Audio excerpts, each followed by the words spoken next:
press record. So we've pressed record. Assalamu alaikum wa rahmatullahi wa barakatuh. Say hi, Farah. Assalamu alaikum. Was that any different to your... Was your voice different to mine? Yeah. Because you're further away from the microphone. The microphone's pointed at me. Yeah. Okay, so we're going to have to share... We're going to have to share the microphone, right? Mm-hmm. Or maybe we get two microphones. Maybe we get one each. Yeah? So what's your job today?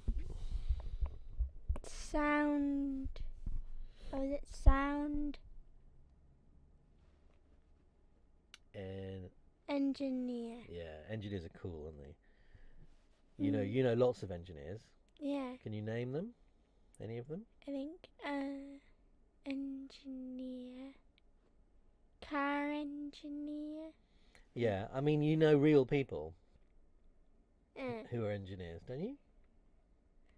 BTW. BTW, what's that?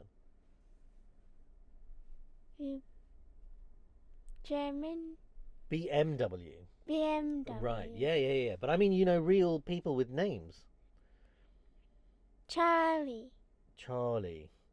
Who's Charlie? No. Wait. You mean our little 2-year-old friend down the road? No. Is he an engineer? He probably is, you know. I know, it's just in film stuff. Oh, in films, right.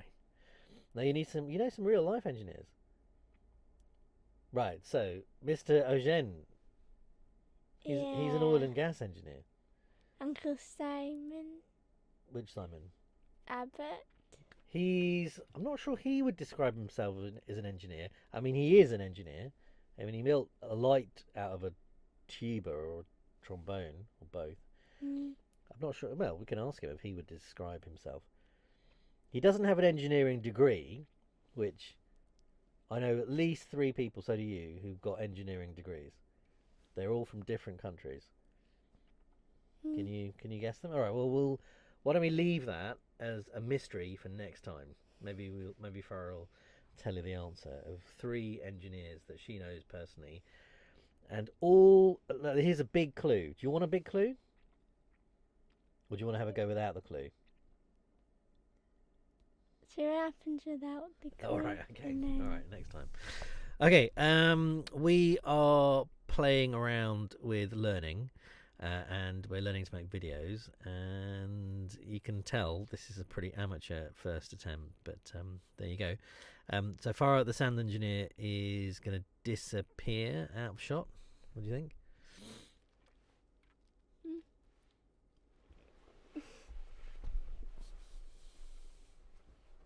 Okay, so can you still hear me? Yeah. Yeah, so you're in control of that piece of equipment there, which is called the Focusrite Scarlet, something like that, 2 point something. And we're going to talk today about AstroMaths. Okay. Bismillah ar-Rahman ar-Rahim.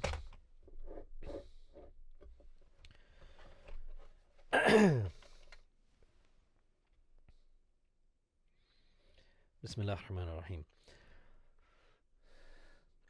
Assalamu alaikum wa rahmatullahi wa barakatuh. This video is a log of our learning life, inshallah. Today I'm going to talk a little bit about our strand theme called AstroMaths.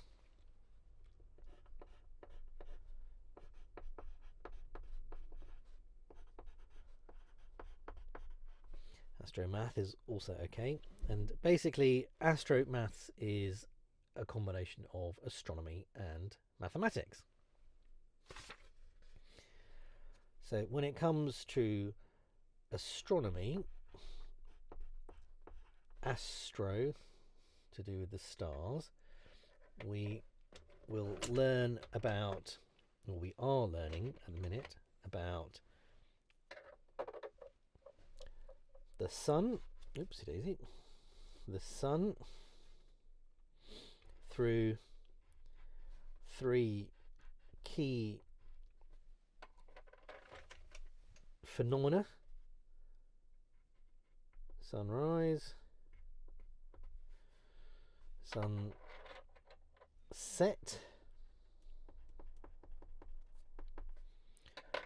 and the highest point of the sun in the sky for the day, the meridian. Obviously, the sun is our nearest star, and excuse my glasses.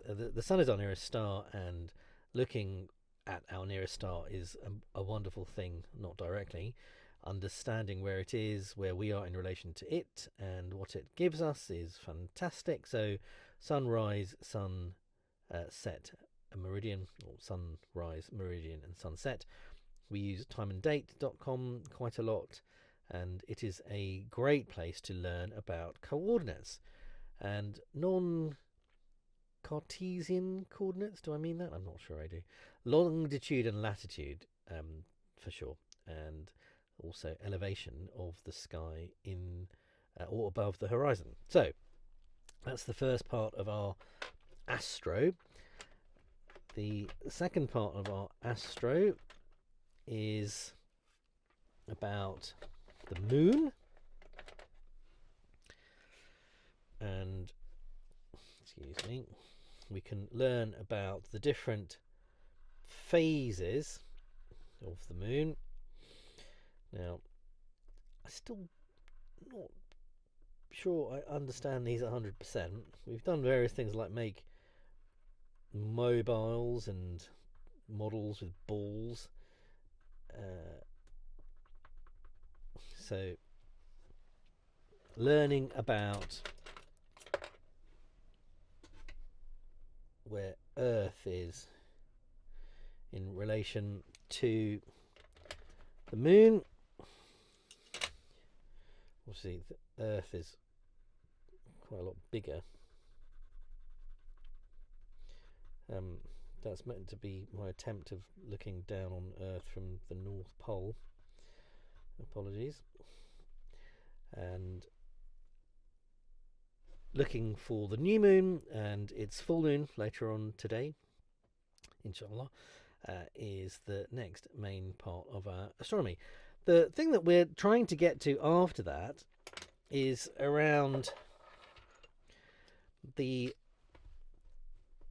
solstices and the equinoxes. And we're not there yet. I'm not there yet. And it is a great thing that we can try and learn more about this. And we haven't spent much time in the southern hemisphere. And we've never been, as a family, that far south of the equator. So we should try and get to New Zealand, Australia and Chile, right? Inshallah. Okay.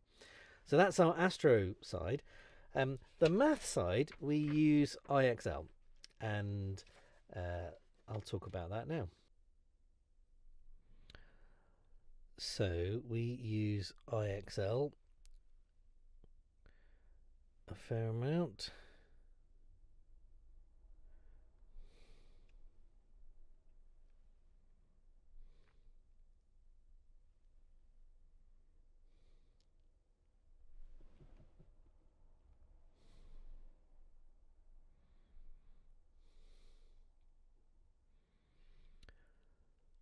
So here we have the IXL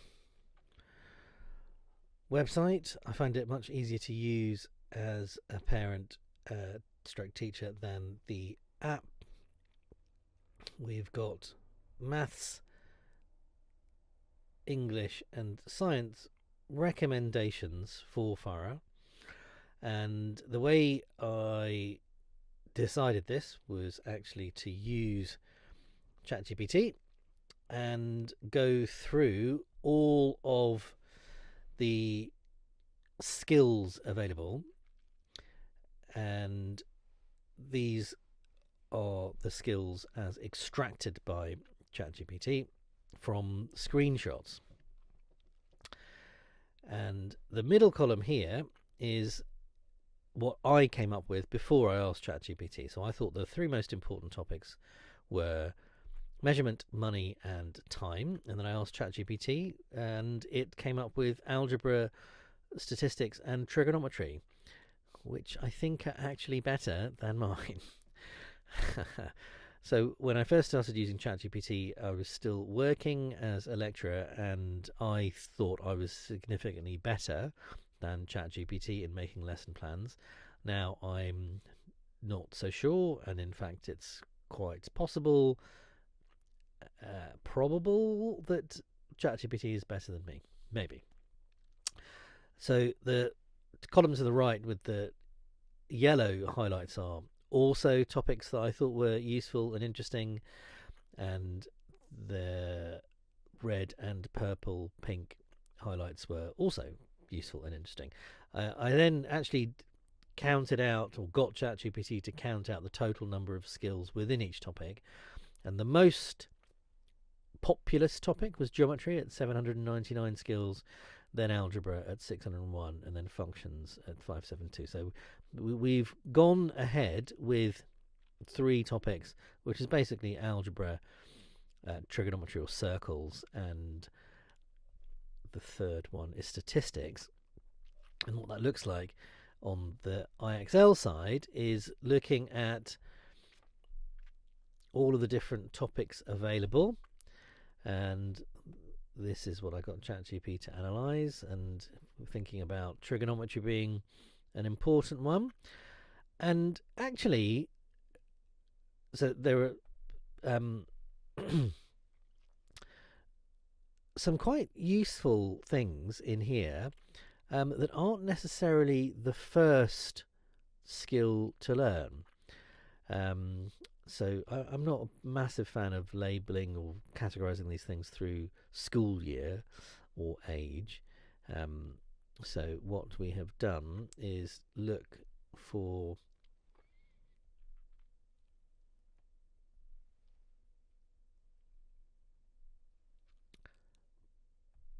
useful and interesting topics. So this is finding the property of a circle. This is actually an advanced higher level, so the Scottish curriculum, the highest level, and Farah is currently in S4. So what is the centre of that circle? And this one would be -1, -4. So a bit of Cartesian geometry there as well. So that's the maths that she's doing. She has already done some statistics, outlier, and we talked about sets when we did this. So this is just me checking what the variable expressions are, and it's brilliant, really useful for her. So that's how I got to choosing that one, and I used a similar system for other topics. This was just going through what Farah has done. This was in English. She was meant to do 20 minutes. She did 5. I trust IXL less when it comes to the English answers. I actually think that Farah's answer was better. This is a similar curricular analysis. I found it less useful than the maths, as I said, but still some good stuff in there, like reading and understanding passages. So this is various other things that we're doing with Farah, and we talked about set theory when it came to trying to understand what an outlier was, and this was actually a very useful thing to go through. Not many early maths books, maths curricula talk about this. One that does is Life of Fred, which we went through the first book and a bit, which is great. We never got back to it. So it talks about set theory really well. So we had set A, things that are brown, for example, a horse or a turd. And then we had set B, all animals. And then we had things that are both brown and animals. So this took a bit of understanding. So being inside a group or a set and then being outside a group, we had to go back to that. And then, you know, the intersection, we didn't use that language, but inshallah we'll get to that language. And we managed to squeeze in some notation, so n equals 18. And then actually there was a whole series of words that Farah needed to access the material using, and that comes from the IXL learning from an example, which I think is quite good. Not enough on its own, but pretty good. So an outlier is an extreme value in a data set. So the words that she didn't quite understand were standard, deviation, drastic, defining, analysis, statistical, data, set, and formula. So we talked about quite a few of those, and we will revise them again today. So yeah, I thought there was some really good work going on here. Farah got to a smart score of 61, and the plan was to go and try and get better, up to a smart score of 100. So she's made a bit of progress. Well, it's quite a lot of progress. So she's gone from 61 to 89. So yeah, lots of great analytics, really useful. So I do like IXL, as I said, particularly for mathematics. In addition to the mathematics in IXL, the maths part of the AstroMaths, we are doing a scale map, scale drawing, in order to build a goat house. So that is the next thing to talk about. But not today. Assalamu alaikum wa rahmatullahi wa barakatuh.